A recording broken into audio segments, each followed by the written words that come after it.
Sports now நேயர்களுக்கு வணக்கம். இன்று நம்மோடு புவிசார் அரசியல் விமர்சகர் திரு நிரஞ்சன் அவர்கள் இணைந்துள்ளார். வணக்கம் சார். வணக்கம் ஜெயந்த்.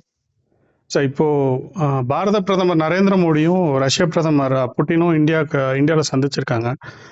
ஒரு ஒரு மிகப்பெரிய பதட்டமான சூழ்நிலை உலகத்தில் இருக்கும்போது இந்த சந்திப்பு எந்த மாதிரியான தாக்கத்தை ஏற்படுத்த போகுது? சந்திப்பு நடப்பதற்கு முன்னாலேயே ரஷ்ய ஜனாதிபதி இந்தியாவுக்கு வருவதை ஒரு பத்திரிகையில் பிரிட்டிஷ் தூதரும் ஜெர்மன் தூதரும் பிரெஞ்சு தூதரும் சாடியுள்ளார்கள். சோ இதுல இருந்து புரிஞ்சுக்க முடியும் இந்த புட்டினின் வருகையின் முக்கியத்துவம் என்னவென்று. அவர்கள் ரஷ்யா மீது வைத்திருந்த குற்றச்சாட்டு, ரஷ்யா சைபர் அட்டாக்ஸ், அதாவது வலைதளங்கள் மீது அவர்கள் தாக்குதல் நடத்துகின்றனர், பொய்யான செய்திகளை பரப்புகின்றனர் என்ற ஒரு அரையும் குறையுமாக அவர்கள் பிதற்றல்களை பிதற்றி தள்ளினார்கள் இந்த தூதர்கள். இது ஒரு நாட்டின் ஜனாதிபதி இன்னொரு நாட்டுக்கு அதிகாரப்பூர்வமாக வருவதை மற்ற நாட்டின் தூதர்கள் சாடுவது, அது அவர்கள் இருக்கும் பதவிக்கு அழகல்ல. அதை அவங்க புரிஞ்சுக்கணும். அது அவங்க இப்போ நம் நாட்டின் மீது தீவிரவாத தாக்குதல்களில் ஈடுபடும் பாகிஸ்தான் ராணுவ தளபதி ஆகட்டும், இல்லை பாகிஸ்தான் பொம்மை பிரதமர் ஆகட்டும், இப்ப பிரிட்டனுக்கு போனாருன்னா நம்ம நாட்டின் தூதர் அதை சாடுனா அவங்க ஒத்துப்பாங்களா? ஒத்துக்க மாட்டாங்க. இல்ல, அப்பேற்பட்ட சூழல்ல இந்தியாவுக்கு புட்டின் அவர்கள் வருவதை இவர்கள் எப்படி இவர்கள் பத்திரிகையில் அதை அவதூறு பரப்பும் வண்ணம் எழுத முடியும்? அதை அந்த பத்திரிகை இந்தியாவில் இருந்து செயல்படும் பத்திரிகை விஸ்வரிக்கலாம். இவர்கள் யாருக்கு வேலை போகியுள்ளார்கள்? அதையும் தாண்டி புட்டின் இந்தியாவுக்கு வருவதை அவர்கள் ஏன் விரும்பவில்லை என்றால், ஒரு பக்கம் 28 அம்சங்கள் கொண்ட போர் முடிவு ஒப்பந்தத்துக்கு ரஷ்யாவும் அமெரிக்காவும் ஆயத்தமாய் நிலையை எட்டிவிட்டது. கிட்டத்தட்ட அந்த போரை எப்படி முடிவுக்கு கொண்டு வரணும்னு சொல்லிட்டு இதில் ஐரோப்பிய நாடுகளை புறம் தள்ளி உள்ளனர். அவர்களை முழுமையாக கருத்தில் கொள்ளவில்லை. அந்த கோபமும் அந்த வன்மமும் தான் இந்த புட்டின் வருகையை அவர்கள் சாடி உள்ளதில் இந்த கட்டுரையை நாம் பார்க்க முடியும். Okay sir. இப்போ கடந்த காலங்களில் ஜெய்சங்கர் அவர்கள் வெளிநாடுகள்லாம் பயணப்படும் போது நீங்கள் ரஷ்யாட்ட ஆயில் வாங்குறது போரை ஊக்குவிக்கிறதுக்கு சமானம் அப்படின்ற மாதிரி நம்ம மேலே விமர்சனங்கள் வைத்துட்டு இருந்தாங்க. ஸோ இப்போ புட்டின் அவர்கள் இங்கே வர்றது, போர் இன்னும் முடியாத சூழ்நிலையில் புட்டின் அவர்கள் இது வருது அப்படிங்கும்போது நம்ம அதை ஊர்ஜிதப்படுத்துகிற மாதிரி ஆகிடாதா? போரை இந்தியா மறைமுகமாக ஆதரிக்குது அப்படின்ற மாதிரி. சரி, அமெரிக்கா யுரேனியம் புட்டின் அவர்களே கேட்டார்ல, என்கிட்ட அதிகமா யுரேனியம் வாங்குறது அமெரிக்கா தான் சொல்லிட்டு, அத போற ஊக்கப்படுத்தும் மாதிரி ஆயிடாதா? இந்தியா என்ன வாங்கினா போர் ஊக்கப்படுத்துற மாதிரி ஆயிடும். நேட்டோவின் நேட்டோவில் பங்கு வகிக்கும் டர்க்கி எண்ணெய் வாங்கினால் ஊக்கப்படுத்துவதில்லை. இன்னும் சொல்ல போனால் யுக்ரைன் வழியாக இன்னும் கேஸ் பைப்லைன்கள் ஜெர்மனிக்கும் மற்ற ஐரோப்பிய நாடுகளுக்கும் செல்கின்றன. அது போரை ஊக்கப்படுத்துவதில்லை. வெறும் இந்தியா கொஞ்சம் மலிவான விலையில் எண்ணெய் வாங்கினால் மாத்திரம் போரை ஊக்கப்படுத்துவது. இந்த இரட்டை வேடம் எதை காட்டுகிறது? இந்தியாவின் பொருளாதார வளர்ச்சியை சகித்து கொள்ளாத ஒரு வெள்ளைக்காரனின் புத்தியை தான் காட்டுகிறது தவிர்த்து இது ஆக்கப்பூர்வமான ஒரு செயலாக நாம் புரிந்து கொள்ள முடியாது. Okay sir. இந்த டயத்தில் நம்ம யூஎஸ் நம்ம மேலே சாங்ஷன்ஸ் போடுவோம். கிட்டத்தட்ட 50% மேலே எக்ஸ்போர்ட்ஸில் சாங்ஷன்ஸ் போட்டிருந்தாங்க. நம்ம ரஷ்யா கிட்டேருந்து கம்மியான விலைக்கு ஆயில் வாங்குறோம் அப்படின்னு சொன்னால் கூட இந்த ட்ரேட் டெபிசிட்டை எப்படி பேலன்ஸ் பண்ண முடியாது? நம்ம ஏன்னா யூஎஸ்க்கும் இந்தியாவுக்குமான வர்த்தகம்ன்றது ஜாஸ்தி.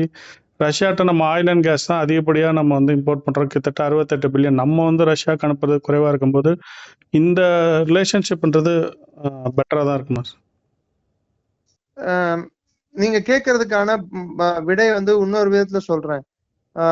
இப்போ இந்தியா 1% தான் எல்பிஜி வாங்கி கொண்டிருந்தது, சமையல் எரிவாயு அமெரிக்காவிடமிருந்து. இப்போ 10% வாங்க போகிறது. அமெரிக்கா இந்தியாவிடம் இந்த ட்ரேட் வார், இந்த டாரிஃப் வார், இந்த வரி போரை முடித்துக் கொள்வதற்கு அவர்களே முன்னே வந்துள்ளார்கள். 15 அல்லது 17% இந்தியாவுக்கு வரியை குறைப்போம் என்று அவர்களே முன்னே வந்துள்ளார்கள். நேத்து நடந்த உண்மை, இந்தியாவை மிக முக்கியமான ஒரு நாடாகவும் அவர்கள் பாதுகாப்பு கொள்கையில் இந்தியாவின் அங்கம், இந்தியாவின் பொசிஷன், அதாவது இருப்பு, அதை கவனித்து இந்தியாவை புறந்தள்ள முடியாது என்று, இந்தியாவுடன் நாம் நட்புறவு நாடுவது அமெரிக்காவின் வளர்ச்சிக்கு தேவை என்று அவர்கள் பாதுகாப்பு கொள்கையில் அறிவித்துள்ளார்கள். இதிலிருந்து என்ன புரிந்து கொள்ள வேண்டுமோ நீங்களே புரிந்து கொள்ளுங்கள். Okay sir. இந்த இப்போ புட்டின் அவர்களுடைய வருகையில முக்கியமா சொல்ல போனோம்னா எந்த ஒரு முக்கியமான ட்ரேட் டீல்ஸ் எதுவும் நடக்கல. ரஷ்யா கிட்ட வந்து ஃபைட்டர் ஜெட் வாங்கணும்னு எதிர்பார்த்தாங்க. க்ரூட் ஆயில் இன்னும் கொஞ்சம் பெட்டரான அக்ரிமெண்ட்ஸ்லாம் வரும்னு எதிர்பார்த்தாங்க. அந்த மாதிரி எந்த ஒரு பெரிய அக்ரிமெண்ட்ஸும் வரல அப்படின்னு ஒரு விமர்சனம் இருக்கு. It is a work in progress. நீங்க நினைச்சதெல்லாம் நடக்கணும்னா அது அப்படி நடக்காது. அது எப்படி நடக்கும்? இந்தியாவும் ரஷ்யாவும் வந்து $100 பில்லியன் அளவுக்கு பொருளாதாரத்தை, அதாவது ட்ரேடை வந்து அதிகப்படுத்தலாம்னு சொல்லிட்டு, வர்த்தகத்தை அதிகப்படுத்தலாம்னு சொல்லிட்டு ஒப்பந்தம் நிறைவேறி இருக்கு. இன்னொரு பக்கம் மேக் இன் இந்தியா ஸ்கீம் கீழே ரஷ்ய உபகரணங்களை, போர்க்கருவிகளை இந்தியாவிலேயே தயாரிப்பதற்கான முன்னேற்பாடுகள் எடுப்போம் என்று ஒரு ஒப்பந்தம் முடிவாயிருக்கு. அதே சமயத்தில் ரஷ்யா வந்து ஒரு நீர்மூழ்கி கப்பலை இந்தியாவுக்கு லீஸுக்கு கொடுத்துருக்காங்க. இது இல்லாம ரஷ்யாவோட மத்த S-400, S-500 போர் anti ballistic missile defence system அப்படின்னு சொல்லுவாங்க பாத்தீங்களா, அந்த மிசைல் டிஃபென்ஸ் சிஸ்டம் S-500 வாங்குறதுக்கான விருப்பத்தை நாம் தெரிவித்துள்ளோம். அதற்கான முதல் கட்ட பேச்சுவார்த்தை முடிந்துள்ளது. இது it's a work in progress. நீங்க நினைச்சதெல்லாம் ஒரே இதுல சாதிச்சிட முடியுமான்னு கேட்டா முடியாது. இட் இஸ் அ மெதுவாதான் நடக்கும். ஆனா டெஃபினட்டா வந்து இந்தியாவுக்கு வர வேண்டிய அடுத்த நிதியாண்டு நமக்கு வந்து இன்னும் 2 பேட்டரி கிடைக்கணும்.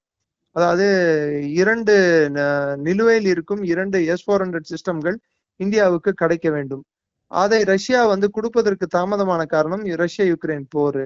அது நிலுவைக்கு வந்தால் இந்தியாவுக்கும் ரஷ்யாவுக்குமான பாதுகாப்பு உறவு இன்னும் பலப்படும், இன்னும் மேம்படும்.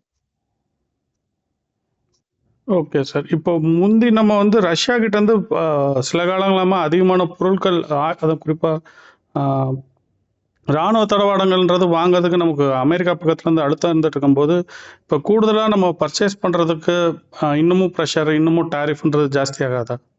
ஆகாது. ஏன்னா அமெரிக்கா வந்து கொடுக்கும் தன்மை கொண்ட உபகரணங்கள் என்ன என்று நீங்கள் கணக்கில் எடுத்துக்கொள்ள வேண்டும். ரஷ்யா என்ன உபகரணங்கள் கொடுக்க போகிறது என்று கணக்கில் எடுத்துக்கொள்ள வேண்டும். அதே சமயத்தில் இந்தியாவின் தேவை என்ன, இந்த ஒரு பர்டிகுலர் போர்க்கருவிக்கு எவ்வளவு பணம் செலவழிக்கலாம், எவ்வளவு பணம் கொடுத்தால் நமக்கு நமது பொருளாதாரத்துக்கு அது உகந்ததாக இருக்கும், இதையெல்லாம் கருத்தில் கொண்டுதான் ஒரு கருவியை வாங்குவோமே தவிர்த்து அவங்க டேரிஃப் போட்டுருவாங்க, இவங்க டேரிஃப் போட்டுருவாங்க. நீங்க கேட்கிற கேள்விகள்லாம் அமெரிக்காவை பார்த்து இந்தியா பயந்து நடுங்கணும்னு சொல்ற மாதிரி இருக்கு. அதுக்கு நான் உடன்படலை அடிப்படையா.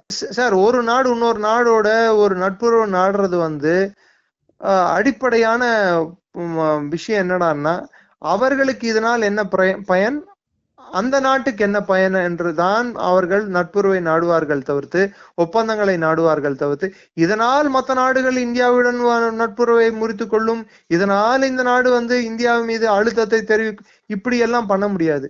ஏன்னா இந்தியா வந்து இன்னைக்கு உலகளாவிய அளவுல 3வது பெரிய பொருளாதார நிலைமையை எட்டி விட்டது. கரெக்டா? கரெக்ட் தான். அதே சமயத்தில் குளோபல் பவர் இண்டெக்ஸ்ல காம்ப்ரஹென்சிவ் பவர் அப்படின்னு சொல்லுவாங்க, அதுல 3வது இடத்தில் இருக்கிறது. சோ இந்த சூழலில் அமெரிக்காவின் அச்சுறுத்தல்களுக்கு இந்தியா பயப்படும், இந்தியா அடிபணிந்து விடும் என்றால், இதென்ன 1990களில் தங்கத்தை எடுத்துட்டு போயிட்டு பிரிட்டன்ல அடமானம் வைத்த இந்தியா என்று நீங்க நினைச்சிட்டு இருக்கீங்களா? கண்டிப்பா இல்ல, நிறைய மாறிட்டோம் நம்ம. ஓகே சார், இறுதியா ஒரே கேள்வி. கடந்த நம்ம 90களுக்கு முன்னாடி இருந்த சினாரியோ இப்போ வருமா? ஏன்னா நம்ம வந்து ரஷ்யா, யூஎஸ், அப்போ இருந்த யூஎஸ்எஸ்ஆரும் இந்தியாவுக்குமான நட்பு ஜாஸ்தி இருக்கும்போது மேற்கத்திய நாடுகள் பாகிஸ்தான் வந்து ஊக்குவிச்சாங்க.